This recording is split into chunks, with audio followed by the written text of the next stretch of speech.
이게 실현 가능성이 원래 있었던 얘기입니까? 실상은 이제 몸싸움이나 이런 국회를 이제 말 그대로 선진화 시키자 해가지고 만드는 게 국회 선진화법 아닙니까? 국회 선진화법에 의하면 여야가 합의하지 않으면 국회 상정할 수가 없습니다. 네.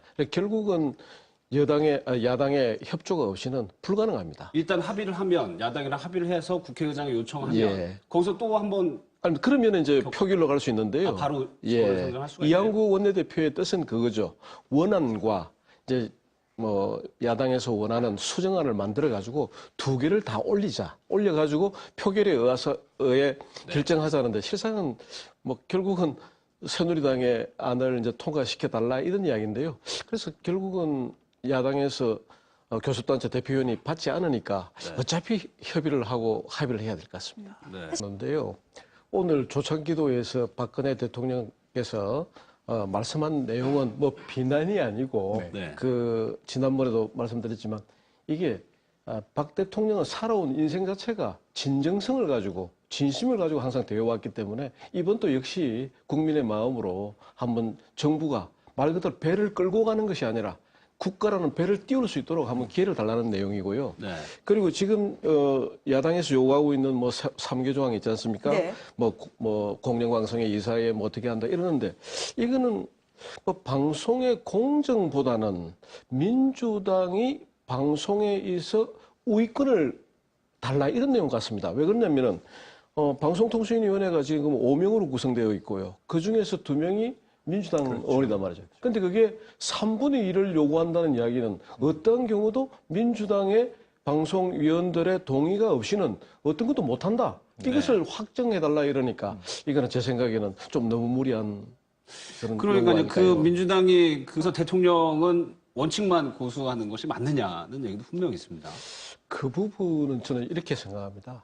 실상은 정부 조직 개편 안에 공원, 국회에 넘어가 있는 거 맞습니다. 결국은 여야가 합의에 의해서 도출해야 된다는 건 맞는데요. 박근혜 대통령이 지금 계속적으로 담화나 오늘 조창기도에서 이야기하는 건 뭐냐면은 지금 국가라는 배를 띄우기 위해서 여야 모두 좀 협조해달라는 이런 이야기지 야당에게만 이거 양보해달라 이런 의미는 아닙니다. 저는 위원님 말씀에 100% 동의하는데요. 오늘에 또 의원직 사퇴 얘기를 했어요. 한상준 위원장이. 사실 그 지난번에 문재인 후보를 지지했던 뭐 윤여준 장관 같은 경우에 뭐 사생관이 없다. 국회의원직을 내놓지 않는 것에 대해서 그랬는데 사실상 그 선거 막바지에 마지막 유세를 하는 걸 보고 이제 마지막 유세는 박근혜 그 당시 후보는 광화문에서 마지막 유세를 마무리하고 문재인 후보는 부산역 광장에서 마지막 유세를 마무리했단 말이죠. 그때 이제 일반적인 국민들이 하는 이야기가 뭐 이런 죄송한 표현이지만 문재인 후보는 결국은 국회의원 하기 위해서 부산역에서 선거를 마무리하고 박근혜 후보는 대통령이 되기 위해서 광화문에서 저 선거 운동을 마무리한다 할 정도로 그 당시에 국회의원직 사퇴를 하지 않는 거는 실상은 저희 그 당시에 저도 뭐 새누리당 쪽에서 일을 했습니다만은 조금 의아한 부분이 있었고 또 사생관이 없다 이런 생각이 들었던 건 사실이지만 현재는 사실 민주당의 뭐 좋은 자산으로 자리를 매기고 있다. 저는 그래 보고 있어서 지금 사퇴한다는 거는 좀 시기도 안 맞고 명분도 약하다. 이렇게 생각하고 있습니다. 저는 상당히 그 야권 개편의 신호탄이 될 것이다. 이래 보고 있거든요. 왜 그러냐면은 결국은 박원순, 손학규, 안철수, 정교수 이렇게 뭉친다고 한다면 결국 친노와 비노가 분리가 된다. 이렇게 볼 수 있고요. 또 거기에 또 친노 쪽 사람들도 합류를 할 것이다 보고 또 그분들이 그 당시에 안철수 현상이라고 이제 우리가 뭐 말하고 있는 뭐 국민들의 어느 변화, 쇄신 이런 것들을 이미지를 거기 모아놨기 때문에 그분들이 야권 정계 개편에 신호탄을 저는 반드시 쏘아 올릴 것이다 이렇게 보고 있습니다. 이 시기에 노원병에 출마하겠다, 보궐선거에 나오시겠다고 했단 말이죠. 이 부분은 저는 지난번 대통령 선거 기간 동안에 안철수 현상을 만들 정도의 국민들의 정치 혐오는 아니다. 그래서 저는 안철수 전 교수가 이번 노원병 선거에 돌아오는 거에 있어서 저는 지난번에 어떤 토론회에서 저는 출마 이번 보궐선거에 할 거라고 했습니다.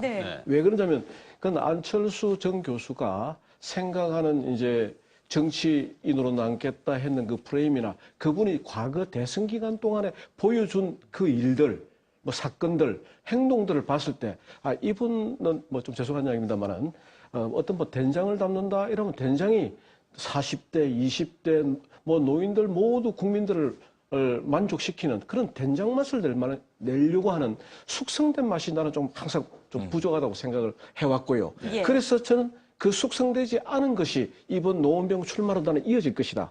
저는 그래서 했는데 뭐 이런 표현 가지만 또 출마를 하시게 됐고요. 그런데 지금 이제 저는 이런 생각을 좀 가지고 있는데요. 안철수 전 교수는 노원병 국회의원이 되느냐 안 되느냐 이거 중요한 거 아닙니다. 선거가 또 떨어지냐 이기냐 중요한 게 아닙니다. 또 신당을 만드느냐 안 만드느냐 이게 중요한 게 아닙니다. 제일 중요한 것은 국민들의 마음으로 국민들에게 안철수 국회의원 뭐 되신다고 하면 국회의원을 통해서 대통령 안철수까지 가게 되는 그 큰 프레임을 보여주셔야 돼요. 그런데 지난번에 뭐 샌프란시스코로 가시면서 뭐 이래 떠나시고 또 그리고 직접 말씀하시는 것도 아니고 방문했던 사람들을 통해서 메시지가 오고 가고 또 뭐 언제 돌아온다 이런 말 없이 내 출마한다고 돌아오고 이런 일들이 실상은 뭐 이제 여론조사에서 20대하고 좀 젊은 층하고 저는 뭐 50대 쪽에 들어갑니다만은 이 50대 쪽에서는 그 굉장히 신뢰성을 주지 못하는 이유가 그런 것 때문에 안철수 교수는 소통의 전문가일 수는 있지만 정치의 지도자는 아니다. 저희들은 이제 그렇게 보고 있습니다. 어떻게 보면